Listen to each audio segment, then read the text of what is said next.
और जितने भी मेरे नौजवान साथी और इस आंदोलन के कर्णधार यहाँ पर उपस्थित हैं, उन सबको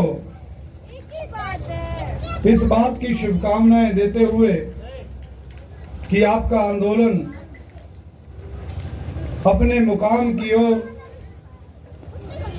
आपके उत्साह से, आपके प्रयास से निरंतर आगे बढ़ रहा है और आप सब ने दिल्ली की सरकार को, जैसा मैं रोज कहता हूं कि एक उपस्थिति जरूर दर्ज करवाया करो कि आपका जो बॉर्डर है ना गाजीपुर, ये दिल्ली के बिल्कुल पास में है, तो आपकी उपस्थिति कम से कम प्रधानमंत्री कार्यालय में रोज दर्ज होनी चाहिए कि वहां किसान योद्धा बैठे हैं और वो लौटेंगे तभी जब आप हमारी मांगे पूरी कर दोगे।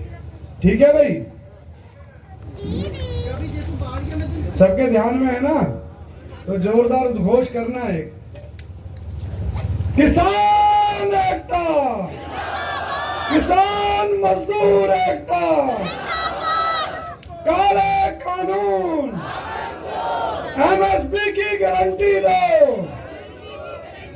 हाँ, अपनी मांग जरूर याद रखा करो भाई, ये जरूरी है।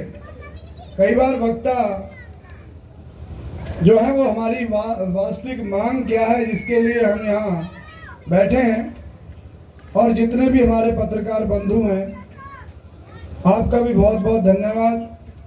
आपसे निवेदन करना चाहता हूं भाइयों, इस समय की भी फोटो खींची जा सकती है, जब मंच समाप्त हो जाता है उसकी, और जब मंच शुरू होने से पहले की फोटो खींच के मत भेजा करो कि शायद कोई नहीं है। अब देख लो, यहाँ बैठे हैं लोग। आप सबसे निवेदन है भाइयों, आप हमारे, और आपके मान सम्मान स्वाभिमान की चिंता सदैव इस मंच को रहती है।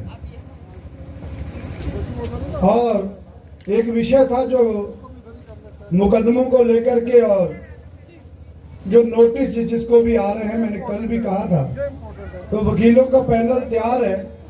आज वकीलों के प्रतिनिधि हमारे बीच पहुंचे भी हैं। किसी भी भाई को नोटिस आया हो या उसके किसी संपर्क वाले को नोटिस आया हो, तो सभी से निवेदन है कि वो यहाँ वो नोटिस उपलब्ध करवा दें, यहाँ पहुँचें, और जो यहाँ वकीलों का पैनल है उससे मिल करके संयुक्त रूप से आपकी जो लड़ाई है वो किसान मोर्चा लड़ेगा, संयुक्त किसान मोर्चा लड़ेगा। उसकी कोई चिंता की जरूरत नहीं है किसी को। ये ध्यान रख लेना, ये सरकार आपको डराने के लिए, इस आंदोलन को भटकाने के लिए तरह तरह के हथकंडे अपनाएगी, उसकी चिंता करने की जरूरत नहीं है। और ये सरकार जो है, हम किसी भी राजनीतिक दल की बात नहीं करते, लेकिन संसद में कल जैसा सुनने में आ रहा है, जैसा भी मीडिया के माध्यम से पता चला है कि किसानों को जो शहीद हुए हैं किसान, उनको श्रद्धांजलि देने का भी प्रयास जब कुछ सांसदों ने किया, तो सत्ताधारी सरकार के सांसदों ने शेम शेम के नारे लगाए। भाई, ये आपके संज्ञान में रहना चाहिए कि ये सरकार हम किसानों को, जो हमारे साथी शहादत को प्राप्त कर गए, उनको श्रद्धांजलि देना भी नहीं चाहती। उनको श्रद्धांजलि देने का भी इनके पास समय नहीं है। और कोई अगर श्रद्धांजलि देने का काम करता है तो उसको भी शर्म करो कहते हैं, शेम शेम कहते हैं। तो एक बार सारे जनों की आवाज आनी चाहिए उन सांसदों के लिए। एक बार सबने शेम शेम करनी है भी, हाथ उठा करके बोलो सारे शेम शेम, उन साथ बोलो सारे के सारे बोलो।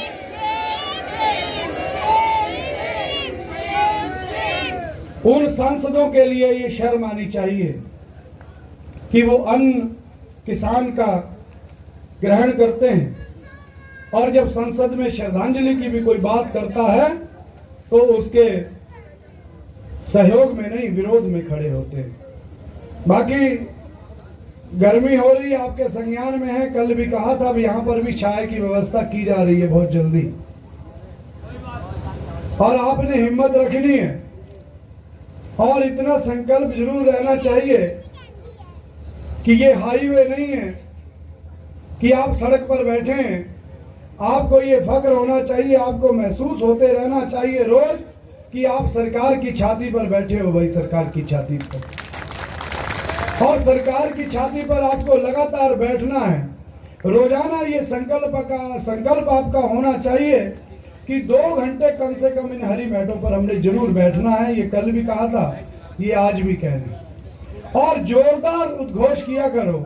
आपके नारों में इतनी ताकत है। मैं कहता हूँ ये जो कैमरे हैं, जब आप नारे लगाते हो तो आपकी तरफ को घूमने लग जाते हैं। तो ये आपके उद्घोष की, आपके नारों की ताकत है, इसको समझें। और कोई भी समस्या अगर किसी को पुलिस परेशान करती है, क्या कोई भी समस्या है, वो यहाँ का जो हमारा लीगल सेल है उसको आपने जरूर जानकारी देनी है। और एक आपको जानकारी दे कि आपका आंदोलन किस स्तर पर भावनाएं इस आंदोलन के साथ लोगों की जुड़ चुकी हैं कि 3-3 पीढ़ियां एक साथ आ रही हैं। आज हमारे बीच में उत्तराखंड से, जिला उधम सिंह नगर से, जिसे हम तराई क्षेत्र बोल देते हैं, बहुत से लोगों ने सुना होगा। तराई के जंगलों को आबाद करने में, उस दौर में जब बहुत बड़े जंगल और बहुत बड़े जंगली जानवरों से लड़के झगड़ के जब तराई को आबाद किया, और आज वो खुशहाल तराई पर सरकार की निगाहें या पूरे देश की खेती पर सरकार की निगाहें हैं। ऐसे परिवार हमारे बीच में आए हैं कि जिनके पूर्वजों ने उस तराई को उन जंगली जानवरों से लड़के और बहुत जहरीले मच्छरों में रह करके आबाद किया। आज उस परिवार के बहुत सी हमारी माताएं बहनें, हमारे छोटे बच्चे और जसवंत सिंह पूनिया जी, अजीत पूनिया जी, कुलजीत पूनिया जी और सारा पूनिया परिवार हम सब के बीच में इस आंदोलन को ताकत देने आया है। हम उनकी बहुत बहुत शुभकामनाएं देते हैं, धन्यवाद करते हैं। एक बार ऐसे परिवारों के लिए भी आपको अभिनंदन करना चाहिए। सारे बच्चों के साथ आए हैं। देखिए आप आगे बैठे हैं, कुछ ऊपर बैठे हमारे संरक्षक भी हैं बाजपुर में। हम वहाँ पर कुछ भी छोटा मोटा सामाजिक काम करते हैं, तो आप अभिभावक हैं हमारे वहाँ। तो आप बहुत बहुत धन्यवाद कि आप यहाँ पर भी हम सबका उत्साह वर्धन करने आए हैं। और बीच बीच में भी आपके बहुत से परिवार के साथी आते रहे। आज तो पूरा परिवार आया है, सब पोते से लेके दादा तक, सब दादी भी आई हैं, नातिन भी आए हैं, सब आए हैं। तो ये समझ लेना चाहिए कि इस आंदोलन के साथ इमोशन किस कदर तक जुड़ गया है। सरकार समझे या ना समझे, लेकिन हमें समझना चाहिए इस आंदोलन की जिम्मेदारी को। इस लेवल पर आकर के इस आंदोलन की दिशा अगर हम सब के आचरण से अगर भटक गई तो ईश्वर हमें माफ नहीं करेगा। भाई नौजवान जितने भी हैं ध्यान रख लेना। इसलिए इस आंदोलन की जो शांतिपूर्वक आंदोलन शुरू हुआ था, और शांतिपूर्वक आंदोलन तब तक चलेगा जब तक हम अपना मुकाम हासिल नहीं कर लेते इस आंदोलन। ये ऐतिहासिक आंदोलन है, इसमें आपकी भूमिका ऐतिहासिक है। इसलिए संयम बड़ा जरूरी है और संघर्ष मन में होना, संघर्ष का मादा रखना बड़ा जरूरी है। तो मैं इस मंच के माध्यम से पूरे पूनिया परिवार को जो यहाँ हम सब के बीच उपस्थित हैं, बहुत बहुत शुभकामनाएं देता हूँ, धन्यवाद करता हूँ मंच के माध्यम से। और इस मंच को, इस आंदोलन को आर्थिक सहयोग के रूप में भी आप 1 लाख रुपया आज इस मंच को, इस आंदोलन को देने जा रहे हैं। मैं निवेदन करूंगा हमारी कमेटी के बहुत ही वरिष्ठ सदस्य बापू राज सिंह जी और मांगड़ जी यहाँ उपस्थित हैं, हमारे मलिक साहब उपस्थित हैं, तो राशि को ग्रहण कर लें। हमारे बीच में हम सब, हमारे संरक्षक जसवंत सिंह पूनिया जी और अजीत पूनिया जी और पूनिया परिवार के जो सदस्य आए हैं, सभी से निवेदन है कि वो जो धनराशि इस आंदोलन को दे रहे हैं वो ग्रहण कर लें। और साथ ही अपने आशीर्वचन से हम सब का मार्गदर्शन करने के लिए भी मैं जसवंत सिंह पूनिया जी, जो हमारे क्षेत्र का बहुत बड़ा सामाजिक नाम है, कोई भी सामाजिक मुद्दे हो, राजनीतिक मुद्दे हो, पूरे तराई क्षेत्र के आपका उसमें सहयोग रहता है। हर समाधान का आप हिस्सा रहते हैं, हर समस्या के समाधान का आप हिस्सा बनते हैं। जसवंत सिंह पूनिया जी से मैं निवेदन करूंगा कि हम सबको संबोधित करेंगे।